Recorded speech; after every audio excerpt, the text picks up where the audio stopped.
नमस्कार, सारा education hub में आपका स्वागत है। तो चलिए आज की चर्चा शुरू करते हैं। आज हम भारत की आंतरिक सुरक्षा और आतंकवाद की जो चुनौतियां हैं उन पर एक गहन चर्चा करने जा रहे हैं। बिल्कुल। हमारे पास जो स्रोत है वो विशेष रूप से यूपीएससी परीक्षा की तैयारी के लिहाज से तैयार किए गए हैं। बिल्कुल। तो चलिए इसे खोलते हैं।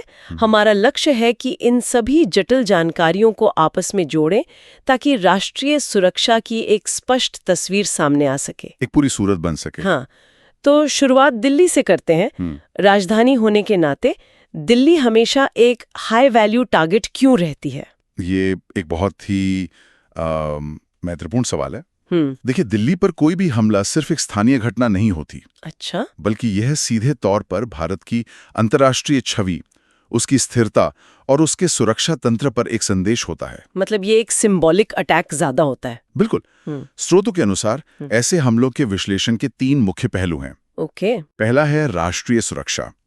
इसमें हम देखते हैं कि खुफिया तंत्र की विफलता कहाँ हुई, जैसे रॉ और आईबी के बीच समन्वय की कमी, इंटेलिजेंस फेलियर, है ना? हाँ, इंटेलिजेंस फेलियर और सुरक्षा बलों की प्रतिक्रिया क्षमता का आकलन होता है। और दूसरा पहलू? दूसरा है सामाजिक राजनीतिक आयाम, मतलब समाज में अस्थिरता और समुदायों में अविश्वास पैदा करने का जो उद्देश्य होता है।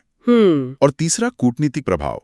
अच्छा, खासकर जब कोई हमला किसी विदेशी दूतावास या नागरिकों से जुड़ा हो, जैसा कि हमने इजरायली दूतावास के पास हुए विस्फोट के मामले में देखा था। सही बात है। ये तो हमलों के विश्लेषण की बात हुई, लेकिन हाल के वर्षों में हमलों का पैटर्न भी तो बदला है। बहुत ज्यादा। स्रोत में पुलवामा, उरी और 26/11 मुंबई हमलों का जिक्र है। ये सभी एक दूसरे से कैसे अलग थे और इनसे हमें क्या सीखने को मिला? हाँ, ये समझना वाकई दिलचस्प है कि हर हमला हमारी सुरक्षा व्यवस्था की एक अलग कमी को उजागर करता है। जैसे 2008 का 26/11 हमला, वो तटीय सुरक्षा यानी कोस्टल सिक्योरिटी की भारी कमियों का नतीजा था। हाँ, वो तो भयानक था। और उसी के बाद राष्ट्रीय जांच एजेंसी मतलब NIA का गठन हुआ। राइट। वहीं पठानकोट और उरी हमलों ने, जो 2016 में हुए, उन्होंने हमारे सैन्य ठिकानों की सुरक्षा पर सवाल उठा दिए कि हमारे आर्मी बेस ही सुरक्षित नहीं है। बिल्कुल। और इंटेलिजेंस साझा करने की प्रक्रिया पर भी सवाल उठे। फिर 2019 का पुलवामा हमला, जो एक IED आधारित आत्मघाती हमला था, उसने एक नए खतरे को सामने रखा। लोकल रेडिकलाइजेशन का खतरा। हाँ, सीमा पार से चलाए जा रहे छद्म युद्ध, जिसे प्रॉक्सी वॉर कहते हैं, और स्थानीय कट्टरता का खतरा। और अब तो खतरे का स्वरूप और भी बदल गया है। स्रोतों में नार्को टेररिज्म, साइबर टेररिज्म और लोन वुल्फ अटैक जैसे शब्द हैं। इनका क्या मतलब है? ये आतंकवाद के नए चेहरे हैं एक तरह से। नार्को टेररिज्म तो ड्रग्स और आतंकवाद का सीधा साधा गठजोड़ है। मतलब ड्रग्स की तस्करी से मिले पैसे का इस्तेमाल आतंकी गतिविधियों में होता है। बिल्कुल। साइबर टेररिज्म हमारे महत्वपूर्ण सूचना नेटवर्क को निशाना बनाता है। लेकिन सबसे बड़ी चुनौती जो आज है, वो है लोन वुल्फ अटैक। ये बहुत डरावना लगता है। मतलब एक अकेला व्यक्ति बिना किसी संगठन के सीधे संपर्क में आए हमला कर देता है। हाँ, और यही बात इसे इतना खतरनाक बनाती है। ऐसे हमलावरों की पहचान करना और उन्हें रोकना खुफिया एजेंसियों के लिए लगभग असंभव होता है। तो इन खतरों से निपटने के लिए हमारे पास कानूनी ढांचा क्या है? स्रोत में UPAPA और PMLA का जिक्र है। इन दोनों में मुख्य अंतर क्या है? देखिए, ये एक बहुत ही महत्वपूर्ण अंतर है, खासकर UPSC GS3 के लिए। अच्छा। UAPA यानी गैर कानूनी गतिविधियां रोकथाम अधिनियम, वो सीधे तौर पर आतंकवादी कृत्यों और संगठनों से निपटता है। मतलब ये सीधा एक्शन लेने वाला कानून है। हाँ, यह किसी व्यक्ति को आतंकवादी तक घोषित कर सकता है। ओके। वहीं PMLA यानी धन शोधन निवारण अधिनियम, वो अपराध की वित्तीय रीढ़ पर हमला करता है, पैसे के रास्ते पर। बिल्कुल। उसका मुख्य काम मनी लॉन्ड्रिंग रोकना है, मतलब अपराध से कमाए गए पैसे को वैध बनाने से रोकना। तो संक्षेप में UAPA आतंकी परवार करता है और PMLA उसकी फंडिंग पर। एकदम सही। अच्छा, फंडिंग की बात आई तो FATF का भी जिक्र है। ये ग्रे लिस्ट और ब्लैक लिस्ट क्या होती है? FATF मतलब फाइनेंशियल एक्शन टास्क फोर्स, एक वैश्विक संस्था है, एक तरह का ग्लोबल वॉचडॉग। हाँ, कह सकते हैं। ये मनी लॉन्ड्रिंग और टेरर फाइनेंसिंग को रोकने के लिए मानक तय करती है। और जो देश इन मानकों का पालन नहीं करते, उन पर नजर रखी जाती है। ग्रे लिस्ट में उन देशों को डाला जाता है जहां टेरर फाइनेंसिंग को रोकने के तंत्र में रणनीतिक कमियां होती हैं। जैसे पाकिस्तान रहा है। बिल्कुल, इससे उन्हें अंतर्राष्ट्रीय वित्तीय संस्थानों से कर्ज लेने में मुश्किल होती है। और ब्लैकलिस्ट तो और भी गंभीर होगी। हाँ, ब्लैकलिस्ट और भी गंभीर है। उसमें देशों को गैर सहकारी घोषित कर दिया जाता है और उनके साथ वित्तीय लेन देन पर प्रतिबंध लगाने की सलाह दी जाती है। तो ये तो हुई आतंकवाद की बात, लेकिन भारत में कुछ और भी आंतरिक सुरक्षा चुनौतियां हैं जो दशकों से चली आ रही हैं, जैसे वामपंथी उग्रवाद यानी नक्सलवाद। बिल्कुल, और नक्सलवाद की जड़ें सामाजिक आर्थिक हैं। मतलब भूमि सुधार की विफलता, आदिवासी अधिकारों का हनन और विकास की कमी। ये संघर्ष रेड कॉरिडोर कहे जाने वाले क्षेत्रों में फैला है, जैसे छत्तीसगढ़, झारखंड।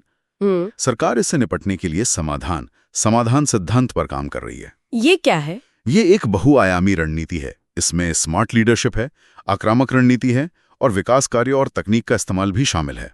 और पूर्वोत्तर में जो उग्रवाद है वो इससे कैसे अलग है? यहाँ एक दिलचस्प अंतर है। क्या? जहां नक्सलवाद की विचारधारा वर्ग संघर्ष पर आधारित है, वहीं पूर्वोत्तर का उग्रवाद मुख्य रूप से पहचान आधारित है। Identity based. हाँ, यानी जातीयता, भाषा, संस्कृति और अवैध प्रवासन जैसे मुद्दों पर। अच्छा, तो वहाँ की मांगे अलग है। बिल्कुल, वहां की मांगे अलग राज्य या स्वायत्तता से जुड़ी हैं, जैसे ग्रेटर नागालैंड की मांग। तो सरकार वहाँ क्या कर रही है? सरकार वहां सुरक्षा अभियानों के साथ साथ शांति समझौतों और एक्ट ईस्ट पॉलिसी के जरिए आर्थिक विकास पर जोर दे रही है। पूर्वोत्तर की बात होती है तो एफ्स्पा का जिक्र जरूर आता है। ये कानून इतना विवादास्पद क्यों है? एफ्स्पा यानी सशस्त्र बल विशेषाधिकार अधिनियम। हाँ, ये सेना को अशांत क्षेत्रों में कानून व्यवस्था बनाए रखने के लिए कुछ असाधारण शक्तियां देता है। जैसे बिना वारंट के तलाशी और गिरफ्तारी का अधिकार और चेतावनी के बाद गोली चलाने का अधिकार, जिससे किसी की मृत्यु भी हो सकती है। और इसकी धारा 6 सबसे विवादास्पद है ना? बिल्कुल, धारा 6 जो सुरक्षा बलों को उनके कार्यों के लिए कानूनी अभियोजन से लगभग पूरी तरह सुरक्षा मतलब इम्यूनिटी प्रदान करती है। तो इसी वजह से मानवाधिकार संगठन इसे मौलिक अधिकारों का उल्लंघन मानते हैं। हाँ, बिल्कुल। न्यायमूर्ति जीवन रेड्डी समिति ने तो इसे निरस्त करने की सिफारिश भी की थी। लेकिन यह अभी भी लागू है। देखिए, सुप्रीम कोर्ट ने इसकी वैधता को बरकरार रखा है, लेकिन साथ ही इसके इस्तेमाल के लिए कड़े दिशा निर्देश भी जारी किए हैं। और अच्छी बात यह है कि हाल के वर्षों में स्थिति सुधरने पर कई क्षेत्रों से इसे हटाया भी गया है। हाँ, ये एक सकारात्मक कदम है। तो हमारे पास इतनी सारी एजेंसियां हैं, केंद्रीय बल, राज्य पुलिस, खुफिया विंग, फिर भी समन्वय में क्या चुनौतियां आती हैं? स्रोत में पठानकोट और पुलवामा को खुफिया विफलता से जोड़ा गया है। ये हमारी सबसे बड़ी व्यावहारिक चुनौती है। क्यों? पहली समस्या तो केंद्र राज्य समन्वय की है, क्योंकि पुलिस जो है वो राज्य का विषय है। अच्छा, संविधान के हिसाब से। हाँ, और दूसरी चुनौती विभिन्न एजेंसियों के बीच भरोसे की कमी और रियल टाइम में खुफिया जानकारी साझा न कर पाना है। नेटग्रिड जैसे प्लेटफॉर्म इसी कमी को दूर करने के लिए बनाए गए थे ना? हाँ, बनाए तो गए थे, लेकिन इन पर भी सवाल उठते हैं। क्या ये वाकई प्रभावी है? देखिए, स्रोत इशारा करते हैं कि असल में डेटा साझा करने में अभी भी हिचकिचाहट है। मतलब ये एक तकनीकी समाधान है एक मानवीय समस्या का, जो कि भरोसे की कमी है। बिल्कुल। और तीसरी चुनौती अंतर्राज्यीय समन्वय की है।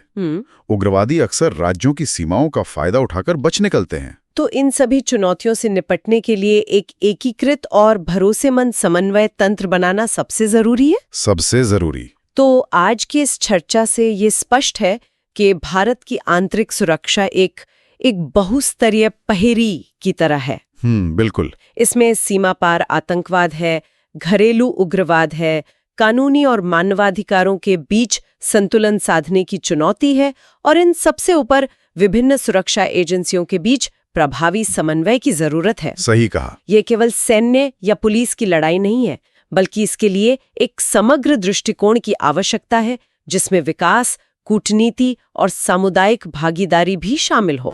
बिल्कुल सही।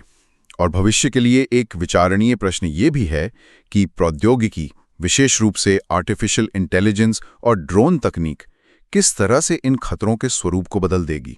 ये तो एक बहुत बड़ा सवाल है। सोचिए, जब एक गैर राज्य अभिकर्ता, मतलब एक नॉन स्टेट एक्टर, बिना किसी मानवीय हस्तक्षेप के साइबर या ड्रोन हमला करने में सक्षम हो जाएगा, तब हमारी सुरक्षा रणनीतियों को किस तरह विकसित होना होगा? हाँ, ये एक ऐसा सवाल है जिस पर नीति निर्माताओं को अभी से सोचना शुरू करना होगा। अगर आज की चर्चा आपको पसंद आई हो तो वीडियो को लाइक, शेयर और चैनल को सब्सक्राइब करना ना भूलें। शुक्रिया।